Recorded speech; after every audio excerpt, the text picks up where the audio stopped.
Aujourd'hui, nous allons nous poser la question « Quel est ton score de manager ?» Je suis Cédric Watine et tu es sur Outils du Manager, le podcast en français sur le management le plus écouté.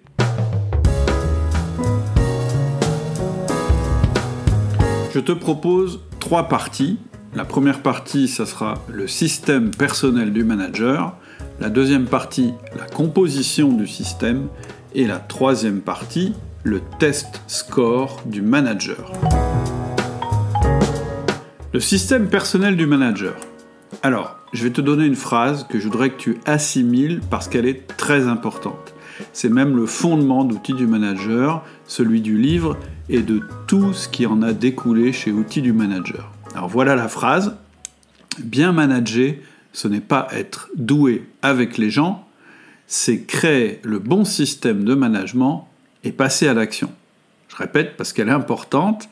Bien manager, ce n'est pas être doué avec les gens, c'est créer le bon système de management et passer à l'action. En effet, je pense que c'est en te composant le bon système de management que tu vas devenir un bon manager. C'est en créant un système composé d'outils efficaces et qui te correspondent. Et ce système de management, je pense que c'est le système le plus important dans une entreprise. C'est celui qui est à l'origine de tous les autres systèmes. On a des systèmes de comptabilité, des systèmes de finance, des systèmes pour la vente, des systèmes pour la logistique. Et pourtant, on oublie souvent d'avoir un système de management, alors que ce système de management, c'est celui qui va créer tous les autres. Il n'est donc pas question qu'il soit le plus flou et qu'il soit le moins bien compris. C'est en partant de ce constat que j'ai créé Outils du Manager, pour m'adresser aux managers qui ont compris ça et qui ont envie de créer à leur échelle ce système qui va leur permettre de se développer tout en développant leur équipe. Donc chez Outils du Manager, je m'adresse aux managers qui ont compris que le meilleur investissement, c'était celui qu'ils devaient faire sur eux-mêmes. C'est cet investissement personnel qui va leur apporter immédiatement, en améliorant tout de suite les relations avec leur équipe, mais aussi qui va leur apporter à long terme, parce qu'il deviendra leur système de management, celui qui va les suivre toute leur carrière. Et le plus beau, c'est que ça fonctionne quel que soit le niveau hiérarchique du manager, que ce soit une personne qui gère une personne ou une personne qui gère 30 000 personnes. Il suffit que ce système soit à la fois fondé sur les basiques de la relation humaine et qu'il soit évolutif. Et bien sûr, il ne suffit pas de comprendre, d'apprendre et de créer ce système. Il faut aussi passer à l'action, c'est-à-dire mettre en œuvre. C'est pour ça que mes podcasts sont ici pour te sensibiliser aux outils et aux concepts, mais que rien ne vaut une formation pour, comme son nom l'indique, passer à l'action. Alors le passage à l'action, c'est important. C'est le fondement de toutes mes formations. Et pourquoi c'est le fondement de toutes mes formations ? Eh bien, il y a 2 raisons principales. La première raison, c'est qu'en entreprise, personne ne se soucie vraiment de ce que tu penses, même si tout le monde t'écoute poliment. Ce qui compte, c'est ce que tu fais, pas ce que tu penses. Donc ce système, il aura beau être intellectuellement satisfaisant, on le jugera au pied du mur. C'est-à-dire qu'on ne va pas te juger sur ce que tu penses, on va te juger sur tes résultats. Et ces résultats, c'est quoi ? C'est premièrement la performance de tes équipes et deuxièmement la fidélisation de tes meilleurs éléments. Donc, première raison du passage à l'action, personne ne soucie ce que tu penses, tout le monde regarde ce que tu fais. La deuxième raison du passage à l'action, c'est qu'on apprend en faisant. Tu peux accumuler tous les savoirs et toutes les théories. La meilleure méthode pour intégrer ton système de management, c'est de le mettre en œuvre. C'est pour ça que les formations ont ce seul objectif de passer à l'action. Elles te donnent la théorie minimale nécessaire et ensuite elles te poussent à agir tout de suite. Tu es alors guidé à la fois par la formation, mais aussi par le forum privé qui te permet de progresser. On apprend en faisant. Et le plus beau, c'est que quand tu mets en œuvre ce système de management, c'est ce système qui va te transformer toi-même. Tu vas te transformer progressivement en meilleur manager. Tout simplement parce qu'on est ce qu'on fait. Je répète, on est ce qu'on fait. Et c'est ça, bien plus qu'être doué avec les gens, qui va t'aider. C'est ça qui a le plus de valeur. Et c'est pour ça que je te dis que bien manager, c'est pas être doué avec les gens, c'est créer le bon système de management et passer à l'action. Voilà pour la partie système personnel du manager. Si tu as un poste de management, il est absolument indispensable que tu ne te contentes pas de ta position dans la hiérarchie et du pouvoir qu'on t'a donné. Il est indispensable que progressivement, tu te composes ton propre système de manager qui va te permettre, tout au long de ta carrière, de te développer en tant que manager. La deuxième partie, c'est la composition du système. C'est-à-dire qu'une fois qu'on a posé ça, la question d'après, c'est « Ok, il faut avoir un système de management, mais qu'est-ce que c'est qu'un système de management ?» Alors moi, je vais te proposer mon idée sur le système de management. D'après moi, ce système, il doit regrouper 4 domaines, et chacun de ces 4 domaines a des composantes. Je te donne les 4 domaines. Le premier domaine, c'est la structure du système. Le deuxième domaine, c'est la capacité à exécuter et à décider. Le troisième domaine, c'est la capacité à communiquer et à influencer. Et le quatrième domaine, c'est la capacité à s'organiser. Premier domaine, la structure du système. Pour moi, c'est évidemment l'élément le plus important. Parce que pour qu'un système existe, il doit avoir une logique, des outils et des rituels qui vont lui donner une existence concrète. Une espèce de tuyauterie, si tu veux, dans laquelle tu pourras injecter tes autres domaines. Si tu n'as pas la structure, si tu n'as pas la tuyauterie, ça ne sert à rien de savoir exécuter, ou plutôt décider, ça ne sert à rien de savoir communiquer et influencer, ça ne sert à rien d'être organisé. Ce qu'il faut en premier lieu, c'est que tu aies ton système. Alors chez Outils du Manager, la structure du système, elle est composée de 4 outils. Le premier outil, c'est le 1 à 1. Le deuxième outil, c'est le feedback. Le troisième outil, c'est le coaching. Et le quatrième outil, c'est la délégation. Ces outils, quand tu les mets en place, vont agir sur les agendas de tes collaborateurs. Pourquoi sur leur agenda ? Parce que leurs agendas, ce sont bien ce qui détermine ce qu'ils vont faire. On va mettre en place ce qu'on va appeler des rituels, c'est-à-dire des moments que tu vas passer ensemble avec tes collaborateurs. Et ces rituels qui sont délimités dans le temps, qui sont bien précis, ils vont permettre aussi de déterminer des limites à ton management pour laisser de la place à l'autonomie de tes collaborateurs. Donc je ne vais pas rentrer dans le détail ici, mais la logique d'Outils du Manager, la structure du système, elle commence par la mise en place du 1 à 1, et ensuite elle continue par le feedback, le coaching et la délégation. Mais ce que je peux te dire, c'est que tous ces outils vont être basés sur la relation de confiance que tu vas créer.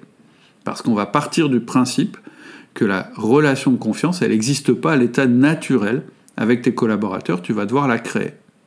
Une fois que tu auras créé cette relation de confiance, elle va évoluer vers une culture de la performance. Et là encore, on va utiliser un outil, un rituel pour la mettre en place. Et puis enfin, on pourra bâtir l'autonomie pour enfin arriver à la délégation. Et donc la manière de mesurer la maturité de ton management, ça va être d'étudier ce que tu as réussi à déléguer. Et donc tout ce processus, il est progressif. Tout ce système, il se met en place progressivement, mais c'est la base. Et dernier point, ce système, il doit avoir une dernière composante qui est un processus de recrutement efficace. Sans processus de recrutement efficace, je ne vois pas comment tu intégrerais des bons éléments dans ton équipe. Or, avoir des bons éléments dans ton équipe, c'est quand même la base, parce que sans les bonnes personnes, le meilleur système de management aura beaucoup plus de mal à se mettre en place. Donc, premier domaine, créer un système de management efficace avec les composantes que je viens d'écrire.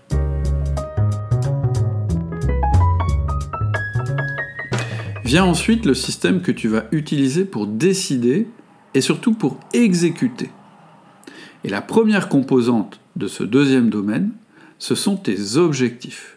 C'est-à-dire la manière dont tu vas déterminer les objectifs et surtout comment tu vas les animer. En effet, avoir un bon système de management mais pas avoir d'objectifs, ce serait un peu comme si tu avais une voiture avec un beau moteur, un bon châssis, des bons freins, mais pas de volant. Je pense que tu n'irais pas où tu as envie d'aller avec ce genre de voiture.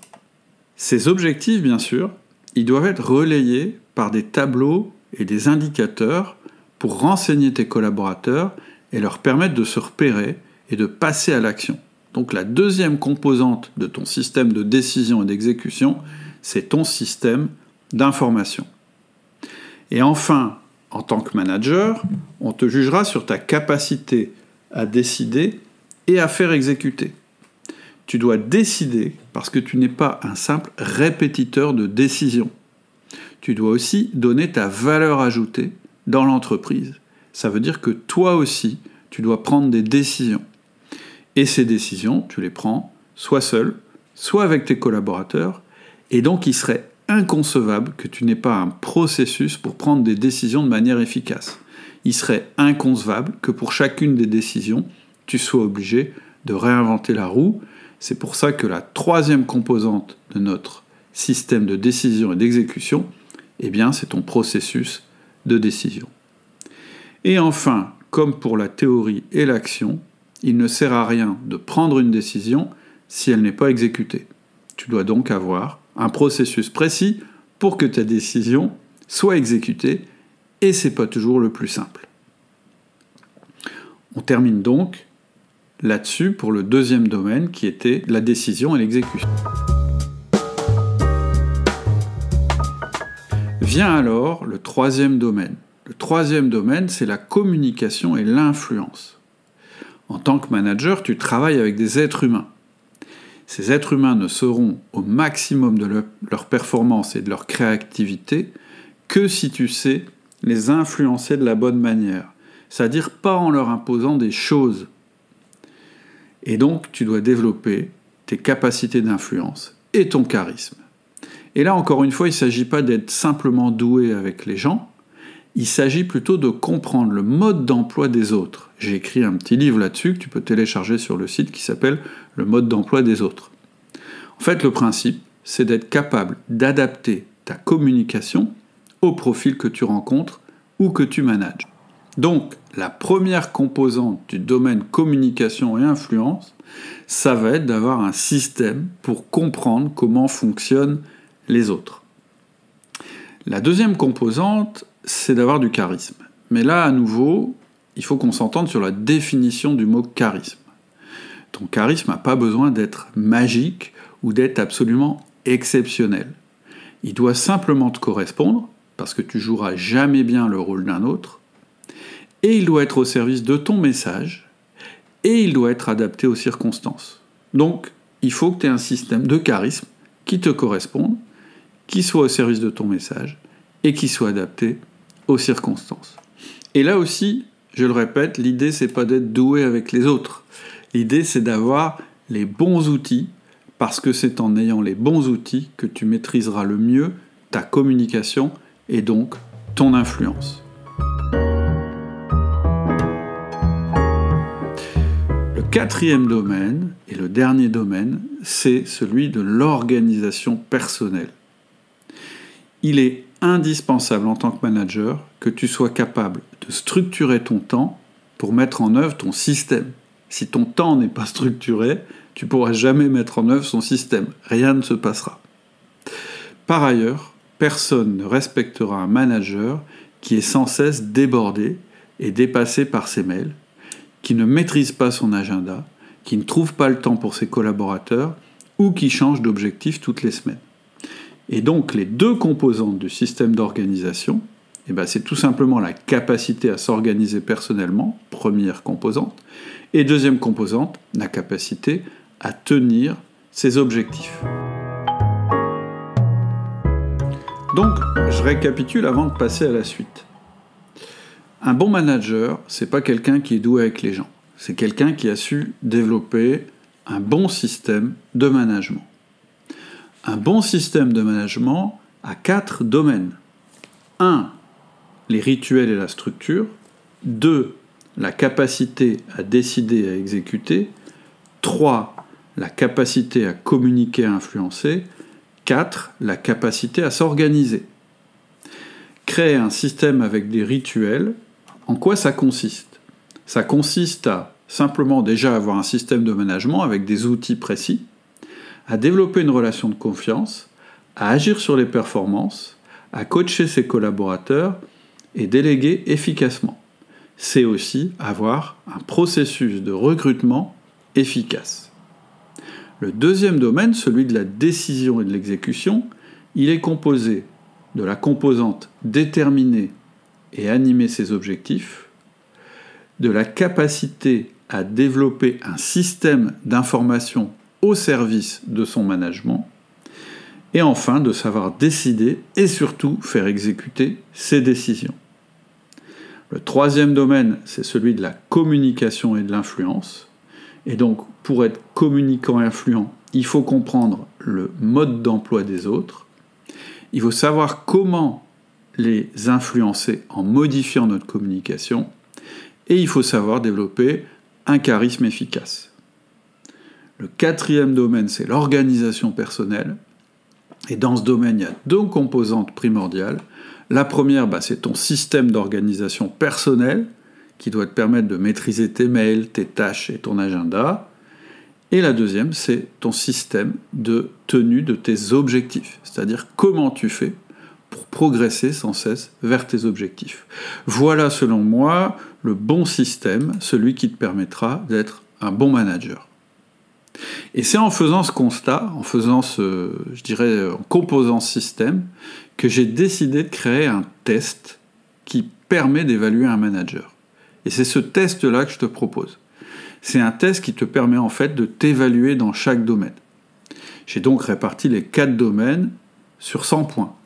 J'ai mis 40 points pour la structure, parce que pour moi c'est le fondamental, c'est ce qui permet à tout le reste de s'exprimer, donc 40 points pour la structure, 20 points pour chacun des autres domaines, c'est-à-dire 20 points pour la capacité à décider et à exécuter, 20 points pour la communication et 20 points pour l'organisation. Ensuite, pour chaque domaine, j'ai créé des composantes, c'est celles que je viens de te citer, et pour chacune des composantes, j'ai créé des questions précises. Et à chacune de ces questions, en répondant par oui ou par non, tu constitues ton score. Il y a 75 questions, chacune a un point, et certaines questions valent plus cher que d'autres, celles qui correspondent à la création de ton système de management. Donc en répondant aux questions, tu vas constituer ton score, et ce score va se répartir dans chaque composante, et donc dans chaque domaine. Ça va te permettre de mesurer ton niveau. Par exemple, tu vas avoir 100 points sur 60 répartis dans chacun des domaines. Et je trouve que c'est très important de mesurer ça, parce que en entreprise, et dans beaucoup de domaines d'ailleurs, on ne réussit à faire évoluer, à améliorer que ce qu'on mesure. Tu as souvent entendu ce dicton « on améliore que ce qu'on mesure ». Or, le management, c'est justement un domaine très flou où on a du mal à mesurer les choses. C'est-à-dire que, assez vite, je ne sais pas si tu as remarqué, ton futur patron rentre dans la pièce ou ton futur manager, et en 3 secondes, tu te dis, lui, il va être bon ou il va être mauvais. Je trouve que c'est un peu dommage, et je trouve que c'est un peu dommage qu'on juge la fonction la plus importante de l'entreprise simplement en disant « Ah ouais, lui, il a l'air doué avec les gens », ou bien « Ouais, bof, c'est pas un bon manager ». Je pense que ce genre de jugement définitif, ça aide personne à s'améliorer, et je trouve que c'est un sujet vraiment où on peut progresser. Et là, avec le scoring du manager, en un coup d'œil, tu verras là où tu en es, là où tu peux progresser, et là donc où tu peux investir sur toi-même. Alors forcément, c'est pas de la science, c'est pas hyper précis, mais ça te permet de faire ce bilan. Et si tu veux passer ce test, c'est gratuit. Je mets le lien en description. Alors tu verras que c'est pas une techno super évoluée. Moi j'ai fait ça avec un fichier Excel. C'est un peu basique, mais en tout cas ça marche, puis ça m'a permis de sortir le test assez rapidement. Ça m'intéresse que tu fasses le test et puis que tu me dises ce que tu en penses. Et je pense que pour toi c'est un outil qui va être utile. Peut-être qu'un jour on sortira une version un peu plus techno du test, un peu plus sexy. En attendant, je t'ai mis le lien vers le test en description de ce podcast. Et si jamais tu ne trouves pas le lien, tu peux aller sur le site www.outildumanager.com. Tu choisis le menu formation et tu verras que le test scoring est proposé gratuitement dans le menu formation. Je te souhaite un très bon test, une très bonne semaine et je te donne rendez-vous dans le prochain podcast pour de nouvelles aventures. À bientôt. Au revoir.